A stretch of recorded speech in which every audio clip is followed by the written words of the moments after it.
Alright guys, so I'm going to be reviewing Black Panther Volume 3, the final volume of the John Ridley run, All This in the World 2.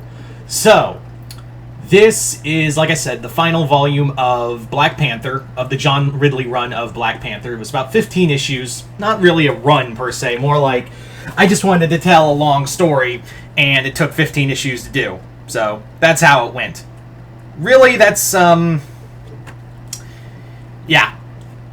So Chris did send me this comic. Chris, thank you once again. Now, I thought it'd be kind of nice to switch up from DC to Marvel, and this has just been kind of sitting there, so I was like, you know what? Yeah, I'll do this. So, Black Panther, All This in the World 2 is the culmination of what the past two volumes have been, and if you guys know me, you guys know that I haven't really been enjoying this series. I haven't really been enjoying this series, and not like, oh, it's because, you know, it's not, it's really because it's so, everyone's insufferable, like, especially in this volume. And look, the whole thing about this is that we're deconstructing T'Challa for Eve Ewing's run of Black Panther, which for all intents and purposes, I've heard the first issue or two have been really good so far. But this is all it is just setup for that. And I guess John Ridley wanted to do a Black Panther Born Again story, but goes about it in the most frustrating way. The problem with this book is that you can get behind no one because everyone's just a fucking asshole. And look, I get it. T'Challa has been called out on bullshit before, and this book really calls out T'Challa's paranoia and his like and like how he sabotages his own friends and doesn't trust anybody. Yeah, it's very much like that. But the problem is that no one's likable. No one has been likable. I can't get behind anyone. And it does the whole thing of, like, and I hate when writers do this to Wakanda, is that, oh, Wakanda isn't perfect. It has, like, its own xenophobia and racism and classism. I'm like, no! That's not the point of Wakanda! Christopher Priest and Reginald Hudlin clearly pointed out that Wakanda's supposed to be, like, the pinnacle of other nations. That's the whole fucking point. You undercut the whole point of Wakanda being a perfect nation and, you know, a perfect civilization for the African American community and, you know, the African culture, like the black culture in worldwide. You undercut it when you make them like everyone else. You're not making I get you're trying to make a big political statement here. I get that, but like, you've undercut the whole you've undercut Black Panther, the world of Wakanda, and all of its characters.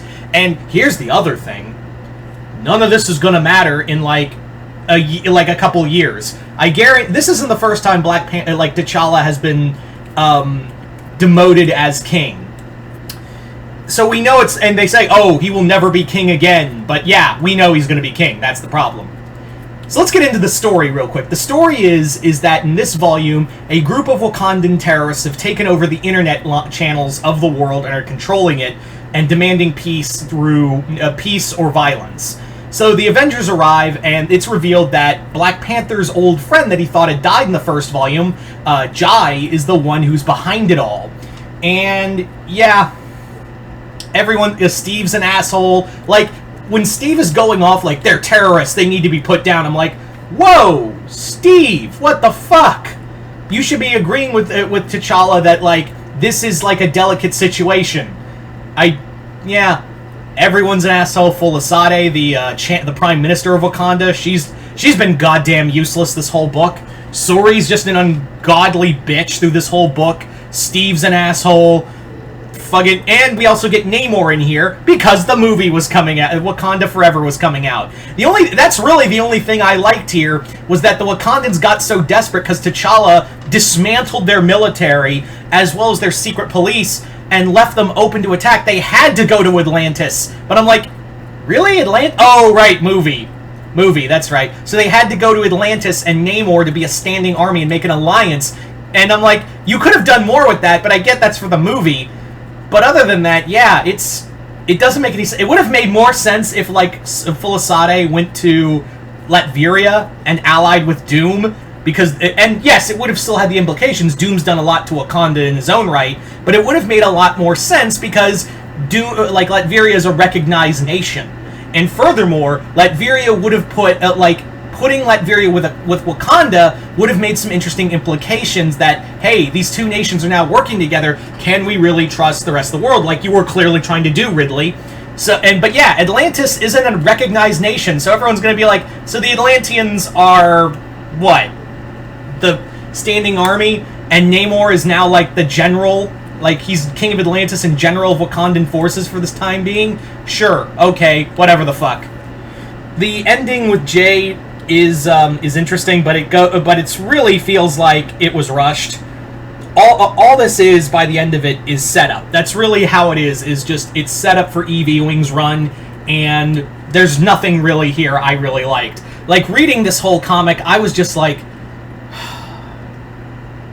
So everyone's just gonna bitch and moan the whole comic, and not figure... And basically, the whole... even our main character, which I get, we're trying to show that... And this isn't the first time Black Panther has been pointed out on bullshittery. But the problem is T'Challa doesn't learn till the 11th hour. And it also doesn't matter because Black Panther is back on the Avengers. Even though they kick him out, he's now on the Avengers team. And also, Jason Aaron didn't give a fuck about what happened to the Avengers team. He was just like, Black Panther's still on the Avengers, cool. Yeah, and T'Challa's back on the Avengers team, even working with Sam, because even though they were at odds because of the whole White Wolf thing. All in all, this comic, I'm glad it's over. If you really want to read some good Black Panther, check out the EV Wing run. I've heard it's really good for the first few issues. I'm waiting for trade on that. Or if you really want to read like some really cool stuff, this is not where I'd go. Ta-Nehisi Coates' run was really good. Christopher Priest's Marvel Knights run is fantastic. But yeah, this is not where I'd go. This is not where I'd go first. And I've been liking a lot of the other John Ridley stuff, like the Other History of the Marvel Universe. I really enjoyed that. And I mean, not Other History of the Marvel, I mean the Other History of the DC Universe. And he's written some good stuff for DC, but this just bothered me and annoyed me and irritated me. It was a slog to get through. Anyway, so you guys tell me in the comments below, what did you guys think of the John Ridley run as a whole for Black Panther? Just comment below, let me know. Chris, thank you once again. I'm sorry for dragging this. This isn't your fault, man. But yeah, once again, hope you all enjoyed this. I'm Mr. Multiverse. I'll see you next time in the Multiverse.